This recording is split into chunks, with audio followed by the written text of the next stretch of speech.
Graças a Deus voltamos à normalidade de fato. Quando a gente pode dizer, o cursilho está em pleno vapor. Esse final de semana as mulheres subiram para a aldeia. Mais de 100 mulheres para conhecerem Jesus como Salvador e outras para se restaurarem, reanimarem-se na sua fé com Jesus. Maravilhoso, e nós sabemos que tem quase o mesmo tanto de outras mulheres trabalhando ali. Estivemos quinta e sexta por lá, os pastores, tanto Lucas como o reverendo Edney também lá estiveram, inclusive o reverendo Edney está lá, inclusive hoje. Raquel, minha esposa, pregou, então foi algo maravilhoso. Deus trabalhou de maneira maravilhosa. Estamos voltando à normalidade, e se Deus quiser, em setembro, teremos o nosso cursilho masculino. Mas um cursilho só se faz porque há pessoas que abrem mão dos seus afazeres, das suas obrigações justas, do seu lazer, até mesmo de tempo com a família, para servir. Só é possível fazer um cursilho porque tem pessoas que se dispõem a servir.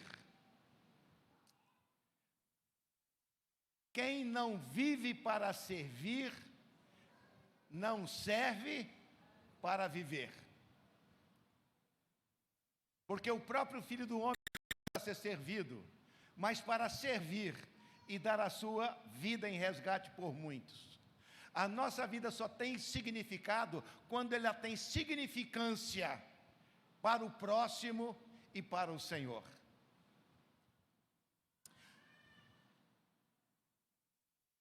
Às vezes vamos deixando para depois.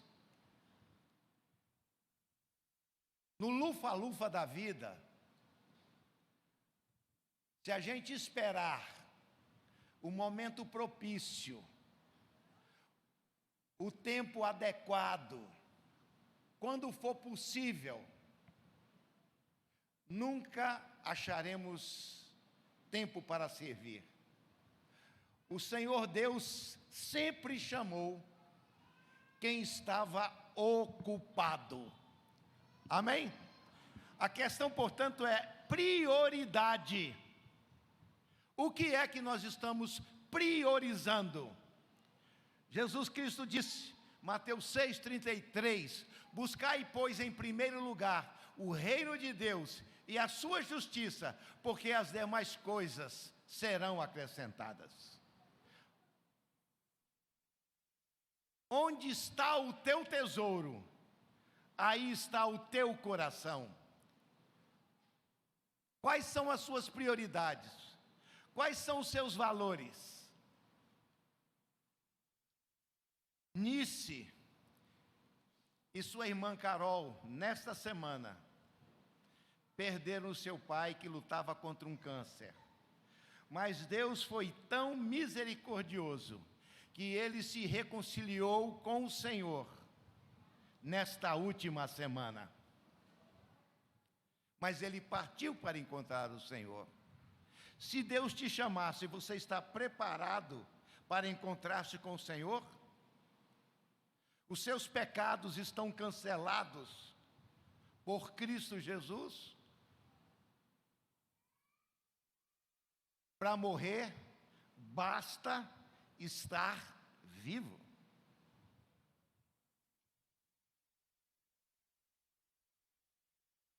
Segunda-feira, nosso irmão Saulo, casado com Carla, ele mora aqui no condomínio do Paiva. Ele sentiu uma dor no peito. Ele foi socorrido por uma ambulância ali do próprio condomínio e levado ao Português de Boa Viagem, Hospital Português, a clínica. Mas quando lá chegou, ele teve duas paradas cardíacas. Em uma delas, uma parada cardíaca de 10 minutos. Na verdade, pela graça e misericórdia do Senhor, ele praticamente foi ressuscitado. Não é verdade? Glória a Deus. E anteontem nós passamos ali no hospital, e lá estava ele, nós ficamos emocionados, oramos, mas sem nenhuma sequela. Glória a Deus.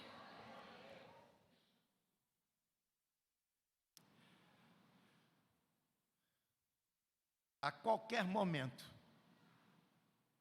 podemos estar na eternidade, de onde não se muda mais o destino. Vamos abrir a palavra do Senhor.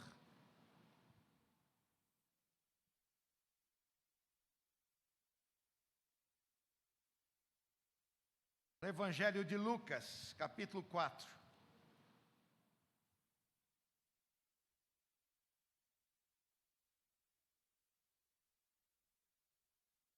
Capítulo 5, desculpa. Evangelho de Lucas, capítulo 5.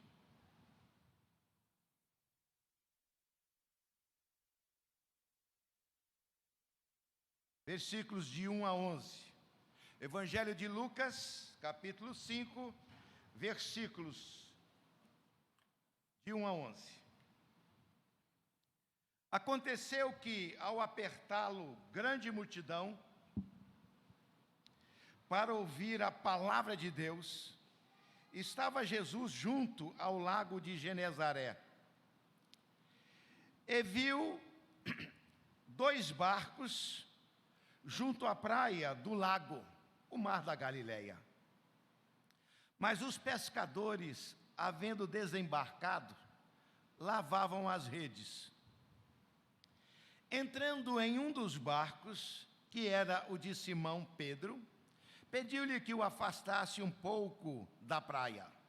E, assentando-se no barco, ensinava as multidões.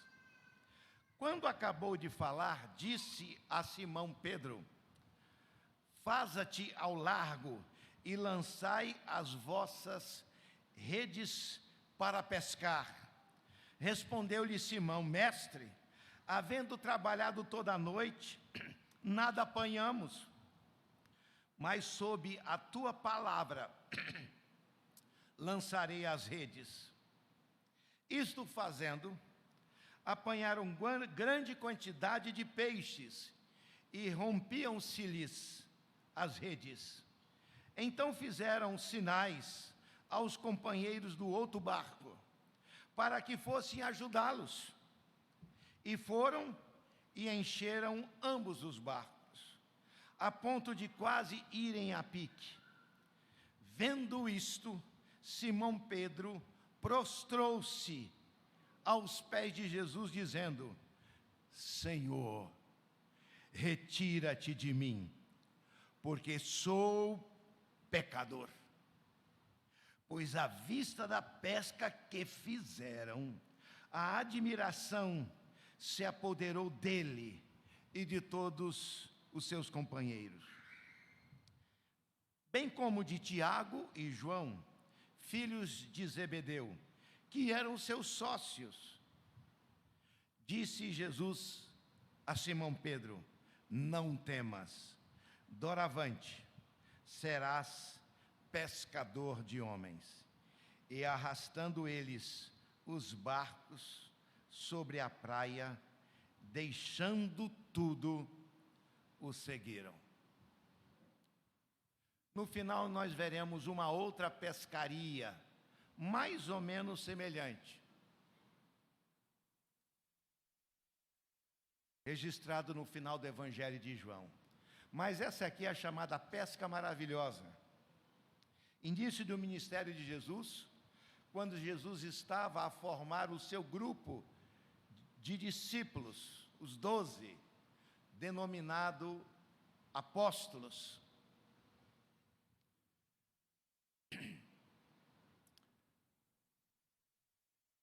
Jesus chama 2 duplas de irmãos. André,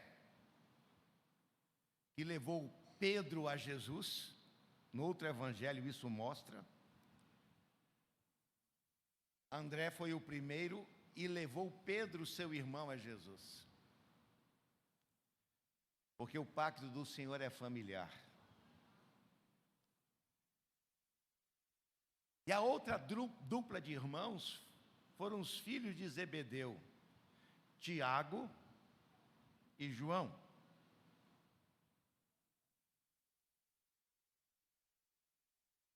Pedro, Tiago e João se tornaram os íntimos de Jesus. Somente eles viram Jesus transfigurado quando apareceu no monte Moisés e Elias. Eles se tornaram íntimos de Jesus. Mas desde o começo, a gente percebe algo especial naquelas duas duplas de irmãos, André e Pedro, João e Tiago.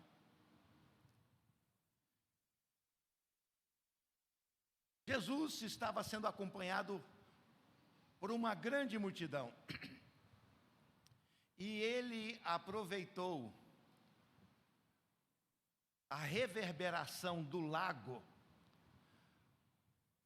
afastando-se um pouco da margem, sentou-se nesse barco, e mesmo assentado, ele falava e reverberava a sua voz, batendo na água e refletindo na montanha. Depois disso, Jesus disse a Pedro: Pedro, faze-te ao largo. Quer dizer, Pedro, vá pescar novamente. E Pedro lhe disse: Senhor, pescamos a noite toda e nada pegamos, mas sob tuas ordens lançaremos as redes.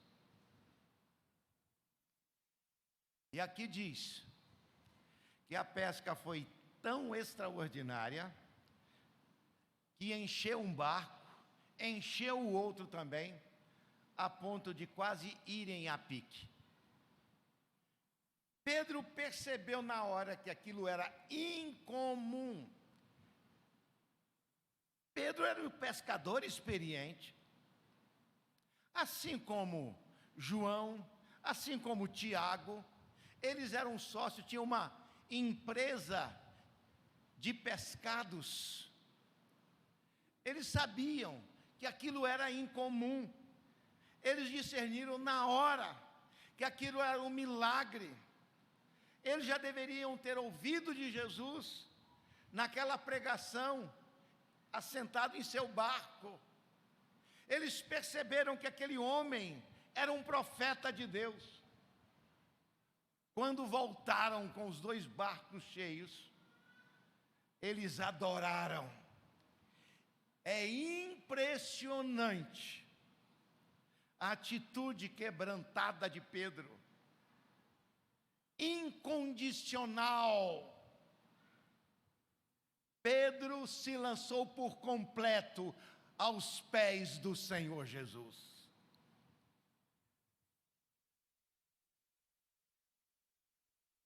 Versículo 8: vendo Simão Pedro, prostrou-se aos pés de Jesus, dizendo: Senhor, retira-te de mim, porque sou pecador.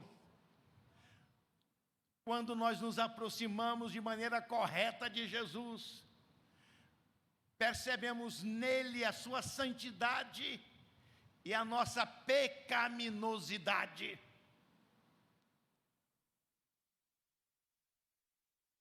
Vendo Simão, Pedro prostrou-se aos pés de Jesus, dizendo: Senhor, retira-te de mim, porque sou pecador. E não somente eles, os seus sócios de empresa ficaram todos quebrantados, amedrontados, porque estavam diante do homem santo de Deus, Jesus Cristo. Versículo 9: pois à vista da pesca que fizeram, a admiração se apoderou dele e de todos os seus companheiros. bem como de Tiago e João, filho de Zebedeu, que eram seus sócios. Disse Jesus a Simão: não temas, doravante serás pescador de homens. Pedro não somente se converteu inteiramente a Jesus, como seu Salvador, aquele que perdoa os pecados, mas ele aceitou Jesus como o dono de sua vida, o seu Senhor.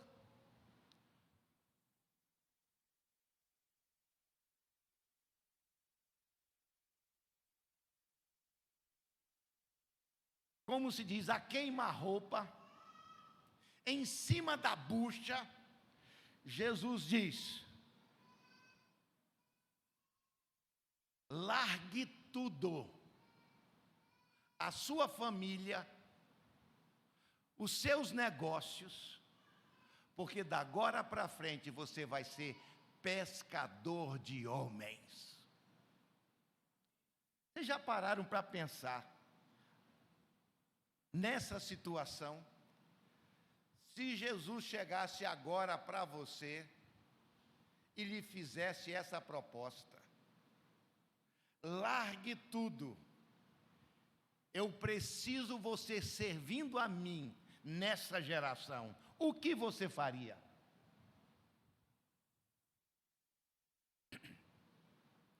Eu disse que cursilho só é possível porque há pessoas que doam o seu tempo, abrem mão, talvez, de tempo de lazer, de família, e até mesmo do trabalho, para estar servindo lá.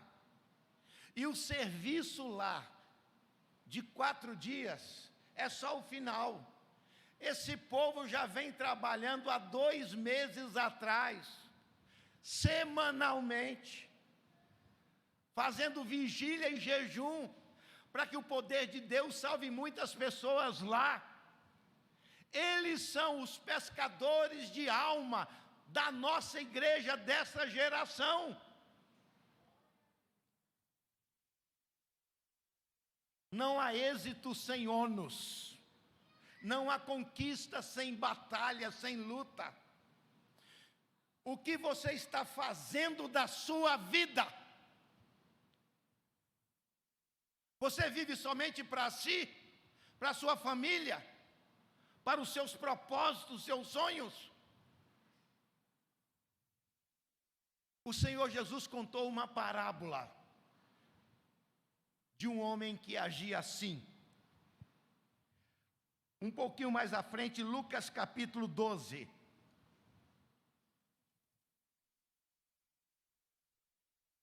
Essa história só encontra em Lucas. Quase todas as histórias que só há em um evangelho, pode buscar em Lucas. Lucas capítulo 12, versículo 13. Um homem que não tinha tempo para pensar em Deus. Ele era muito ocupado, ele era responsável, ele deveria ser um homem probo. Não fala que ele fosse desonesto, trapaceiro, alguém de atitudes nobres, um homem admirável, exitoso nos seus empreendimentos.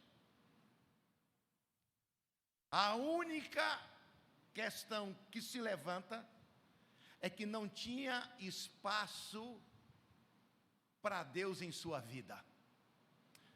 Você que está indo bem nos seus negócios, nos seus estudos, nas suas pós, tem tempo no seu currículo para servir ao reino de Deus? Este homem, o único senão dele era isso. Ele não tinha tempo para Deus. Isso é para pastor. O pastor ganha para isso. Eu vou ficar lá.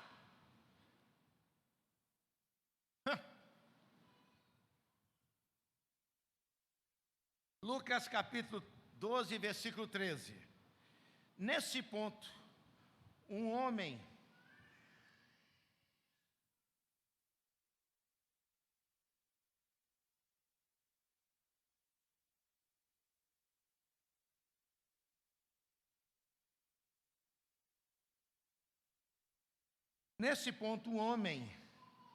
que estava no meio da multidão lhe falou: Mestre, ordena a meu irmão que reparta comigo a herança.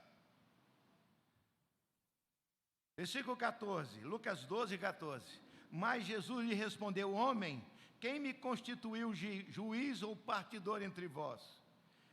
Então lhes recomendou: tende cuidado e guardai-vos de toda e qualquer avareza, porque a vida de um homem não consiste na abundância dos bens que ele possui, nem os títulos que ele possui, nem o êxito na sua história profissional.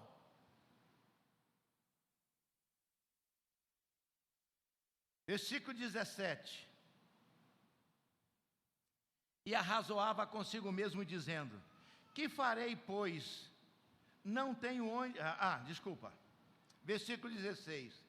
E lhes proferiu uma parábola, dizendo, Jesus: o campo de um homem fazendeiro, agropecuarista, o campo de um homem rico produziu com abundância, super safra. E arrazoava consigo mesmo, dizendo: que farei, pois não tenho onde recolher os meus frutos? E disse: farei isso, destruirei os meus celeiros, reconstruí-los-ei maiores, e aí recolherei todo o meu produto e todos os meus bens.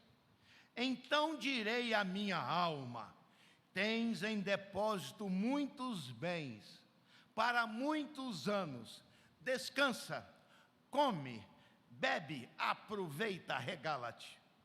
Mas Deus lhe disse: louco. Mas Deus lhe disse: louco. Mas Deus lhe disse: louco. Esta noite te pedirão a tua alma. E o que tens preparado, para quem será? Assim é o que entesoura para si e não é rico para Deus. Você está entesourando para si ou você está entesourando para Deus?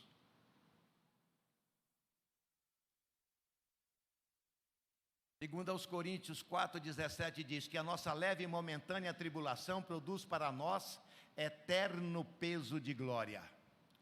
Todo investimento que você fizer no reino de Deus, você recebe recompensas aqui e certamente por toda a eternidade.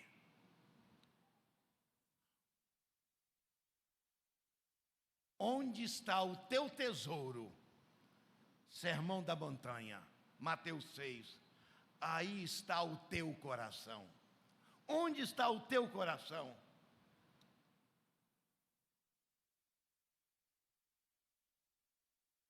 Não mostra nenhuma falha nesse empresário agropecuarista. Muito pelo contrário, a preocupação dele era justa. Superprodução tem que ser previdente. Vou construir maiores celeiros. Mas ele só pensava aqui e agora. Você só está pensando aqui e agora? Uma priminha passou em medicina.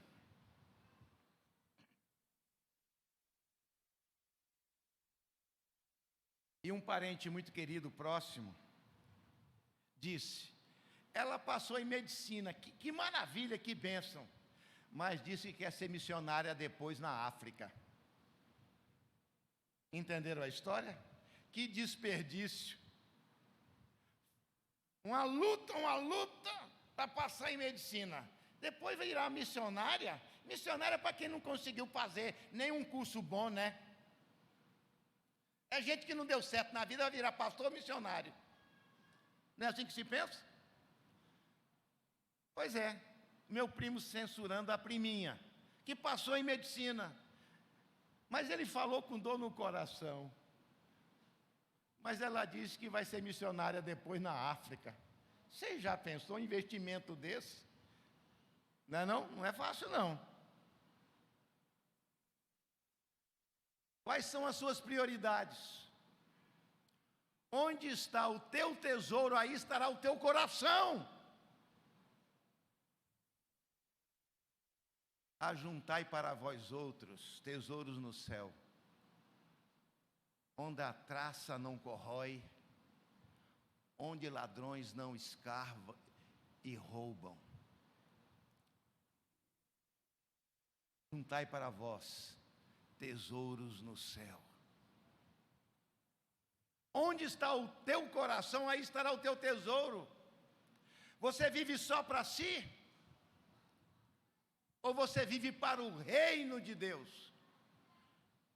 Quem você chama Senhor, dentro da concepção bíblica, era o amo, não era nem patrão. Patrão tem empregados. O amo, o Senhor, tem subserviçais, escravos. Quando nós vamos a Cristo, Ele tem direito, porque nos comprou com seu próprio sangue. Nós não pertencemos mais a nós mesmos. Você tem consciência disso? Você vive para a glória de Deus. Deus te chamou para ser abençoado e tornar-se um abençoador. Esses irmãos que foram lá para a aldeia, abriram mão do seu lazer, muitos têm compromissos sérios, muitos terão que repor o trabalho não feito por causa de terem gastado o tempo lá, ou seja, há um ônus. Mas onde está o teu tesouro, aí estará o teu coração. Portanto, aqui em Lucas 5, Jesus chega com empresários simples, mas tinha empresa de pescados. As duas duplas de irmãos, André e Pedro, e Tiago e João. E quando eles se deparam com Jesus, percebem que Jesus é um enviado de Deus. Aquele povo sabia disso, eles conheciam os profetas, eles perceberam que aquilo ali não era fruto do acaso, mas eles perceberam que aquilo ali foi uma ação direta de Deus. E ao mesmo tempo, eles já veem a sua miserabilidade e a santidade de Cristo, e já caem em seus pés dizendo: Senhor, afasta-se de mim, porque eu sou um homem pecador. Imediatamente já estava perdoado. E não somente santificado para o propósito do Senhor. Da agora para frente, você será pescador de homens. Irmãos, todos nós fomos chamados para essa empreitada. Nós existimos aqui na terra para fazer essa tarefa. A mesma tarefa proposta por Jesus a Pedro, a João e seus irmãos, é a proposta de hoje. Nós fomos chamados para pescar homens. Nós vivemos para a glória de Deus. Deus nos permite trabalhar, conquistar e assim por diante, gozar de prazeres lícitos. Deus nos permite isso. Mas nós temos que entender que nós não existimos para isso. Nós existimos para os propósitos de Deus. Irmãos, eu tenho no meu coração, não faço uma oração, mas é mais ou menos isso que eu faço. Quase todos os dias eu peço ao Senhor. Se eu não peço de uma maneira clara, mas no meu coração já tem essa atitude, é como se eu estivesse sempre suplicando o seguinte: Senhor, me use hoje para os teus propósitos. Sexta-feira eu vinha de Aldeia do Cursilho e queria visitar o Saulo no hospital português. Aí eu pensei, chegar 1 hora lá é inconveniente para quem está em convalescência no hospital. O ideal é chegar depois das 3 horas. Eu falei assim, mas eu ir para Candeias, sair de Aldeia, perto de João Pessoa, para ir para Candeias, perto de Maceió, que quem mora, né? Quem mora aqui está pertinho de Maceió, né, irmãos? Aí eu falei, sair de lá, passar, vir aqui para depois voltar. Não, tem que dar um jeitinho. Eu falei, vou almoçar. E eu gosto de comer carne de cachorro. Mentira. Mas dizem que coreano come carne de cachorro. Mas eu não fui lá para comer carne de cachorro. Eu fui comer a comida coreana, no Borgongui, que é o churrasco coreano, dos nossos irmãos presbiterianos, lá das Graças, Polchói. E ali eu fui e sentei lá.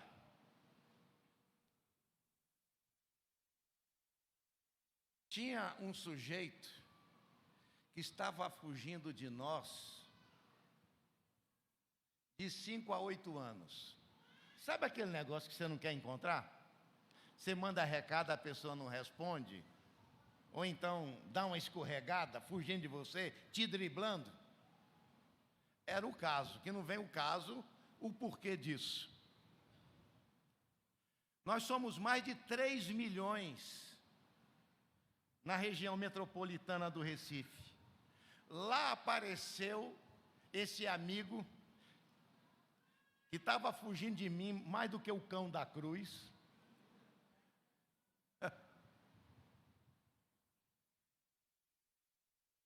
Quando ele me viu, ele já abriu o rosto. Aí ele disse, Halley, Raquel, sua esposa tem... Mas eu tive uns problemas, eu fiquei meio constrangido e tal, não sei o quê, que não vem o caso. O que acontece com todos nós? Mas achei bom demais encontrar você aqui. Eu quero te dizer uma novidade. Inclusive, ele já veio aqui. O que é? Eu estou lendo a Bíblia. Eu estou ouvindo pregações. Eu tive uma experiência com Deus, eu tenho claustrofobia. Eu tenho medo de lugar fechado. Eu entrei numa máquina e aquilo era para...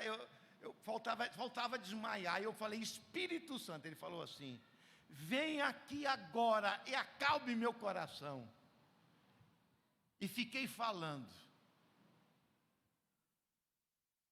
Eu não percebi o exame. Glória a Deus. Meus irmãos, 3 milhões de pessoas em Recife. E Deus fez com que eu assentasse no mesmo restaurante que ele. Você tem que fazer isso. Deus se utiliza de mim. Deus faz de mim uma bênção. Deus me utiliza hoje. Aqui alguns sabem disso. Quando eu vou para a academia, Haroldo aqui, meu amigo, parceiro, esse atleta de Cristo que está aqui, ao lado da sua esposa querida, a gente se esbarra lá. E o filho dele está ali atrás, parece que escondendo de mim, não sei. O Tiago. Veio de manhã, não foi? Mas caiu, olha minha filha, caiu na rede é peixe. Porque eu não preciso procurar o que eu tenho que fazer, porque essa promessa o Senhor deu. Não se preocupe com o que tem que dizer, que o Espírito Santo colocará na boca as palavras. Meu amado irmão, simplesmente entenda que você é um pescador de almas. Coloque-se na mão do Senhor. E você não precisa fazer muito planejamento. Diga, Senhor, eis-me aqui, envia-me a mim, como disse Isaías. Deus vai ajustar as coisas para a sua vida. E no final, eu chamei os donos do local e comecei a falar com eles. E no final eu quis orar com eles. E você sabe, crente não pode inventar de orar. Porque crente, quando começa a orar, ele fala o que não deve. Não deve é o seguinte, o que ele não planejou, que é o Espírito Santo. Eu comecei a entrar numa área, e vou tuque. Sabe aquele negócio, você fala, mas o que eu estou falando aí, tuque. Agradeceram, choramos mais uma vez. E lá a comida é cara, é uns 100 conto. Aí você, pastor, olha aqui a conta. Aí eu vou para o óculos para ver. 0,000. Você faz a vontade de Jesus, ainda tem um agrado. Assim, pastor, o senhor não sabe o que Deus fez com o senhor hoje. A minha esposa, quando saímos daquela, falou, se foi falar para o pastor, entendeu? Você foi falar, para como que o pastor ia orar aquilo? Pastor é o crente. Irmão amado, o que eu estou querendo dizer, e que esse negócio de ser pescador de homem, não é ir para seminário, ou fazer um curso, e não sei o quê, e agora vim aqui na igreja, o pastor vem e põe a mão na cabeça, e agora esse irmão, vamos dar palma para ele, agora ele é o diretor do ministério tal, não fica esperando de pastor, de igreja. Espere de Jesus e coloque-se na mão de Jesus, porque é Ele que te vai fazer pescar homens. Ele sabe aonde que estão os peixes. Ele vai te dizer, mas pescamos a noite inteira. Vai, rapaz, vai para a direita, é lá que estão os peixes.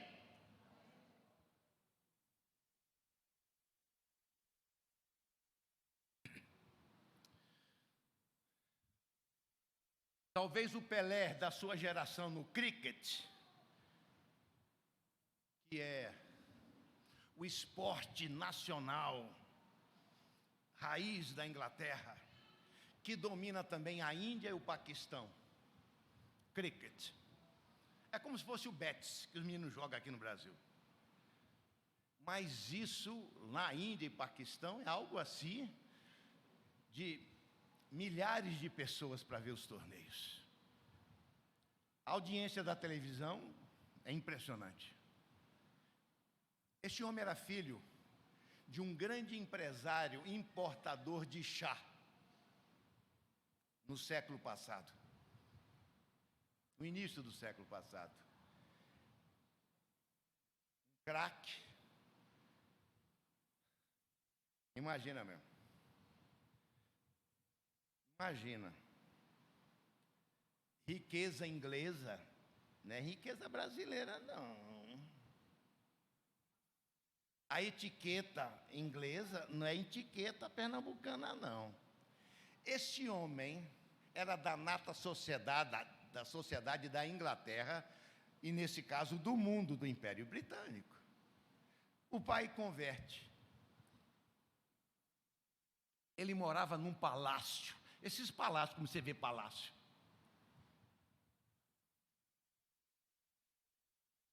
E diz, eu quero servir ao Senhor. Meu filho, você tem que continuar as coisas da família. Aí ele ficou e tudo tentou. Mas a voz, o chamado para missões, continuava no seu coração. O seu pai morre. Ele recebeu a parte da herança. Sabe o que ele fez? Ele separou pouco para o seu casamento e o restante investiu em missões. Leia esse livro, busque aí no Google. Charles Studd, o homem que obedecia. E esse homem foi para Paquistão, foi para a Índia, aprendeu. E para ele manter a sua missão, ele jogava cricket muito bem, enchia estádios, e assim ele mantinha a missão. Mas no final ele veio para a África, e tem uma foto dele na sua casa na África. Lembra que ele morava em um palácio, não falei palacete, na Inglaterra. Ele abriu mão de tudo. Mandou a sua esposa e filhos para a Inglaterra, mas ele falou: meu lugar é a África. E ela trabalhando lá para viabilizar a missão do esposo. Tem uma foto dele, Charles Studd, em um casebre, uma choupana de palha. E ele longilíneo assim, magro, meio barbudo, onde a gente via falhas dentárias. Um príncipe, o final da vida dele foi assim. O homem que obedecia a Charles Studd, ele fez exatamente aquilo que o Senhor Jesus disse àquele homem, jovem rico: vai, vende tudo que tem, dá aos pobres, vem e siga-me, e terás um tesouro no céu. Será que você já parou para pensar em que você está investindo? Onde está o teu tesouro, aí estará o teu coração. Por que é que você acorda às 5 horas da manhã? Você já está preocupado. Gente, para quem não sabe, amanhã é segunda-feira, é o pior dia da semana. Pensa o que você tem que fazer amanhã.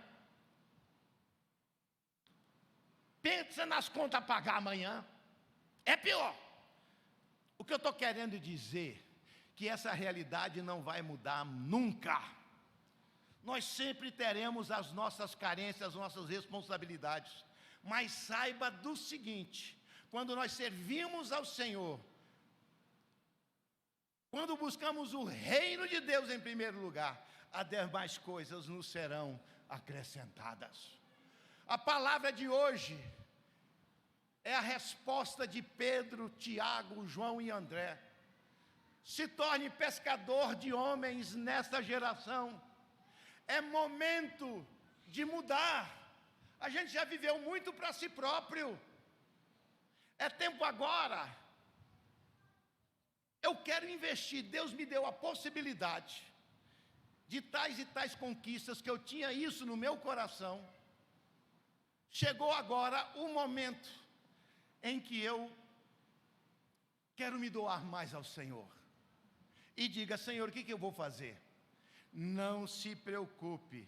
O pastor que faz a gente sentar com alguém que estava fugindo de nós, numa cidade de 3 milhões de pessoas, ele é aquele que traz com um anzol no queixo e põe na sua frente. Simplesmente coloque no seu coração. Coloque no seu coração, tem que ter alguma coisa aqui dentro, não viva para si. Eu sou um homem que usufruo dos privilégios, das alegrias, eu tenho família, eu saio de férias, eu tenho essas coisas, mas isso para mim não é o tudo para mim é Jesus. Jesus pode me tirar tudo, pode vir um câncer, pode vir uma doença, pode vir um acidente, eu ficar tetraplégico, isso tudo pode acontecer, mas isso não vai mudar nada. Porque quanto a vós outros, até os fios de cabelo da vossa cabeça estão contados. Mateus 10. Não se preocupem com os que matam o corpo. Temei aquele que pode fazer perecer no inferno tanto a alma como o corpo. Viva para Deus, deixa o resto na mão de Deus. Segura na mão de Deus e vai. Você existe para quê? Viva para a glória do Senhor. Eu peço ao pessoal do louvor que vem aqui nesse instante.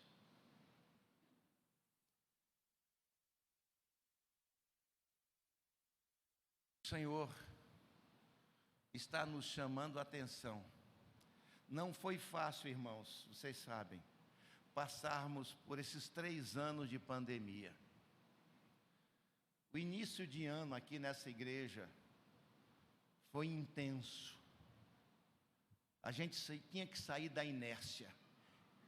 E muitas igrejas perderam pelo menos a metade dos membros. E aqui a gente não sabe onde põe gente. Toda a glória ao Senhor. Mas isso também é por causa da cooperação de cada um de vocês.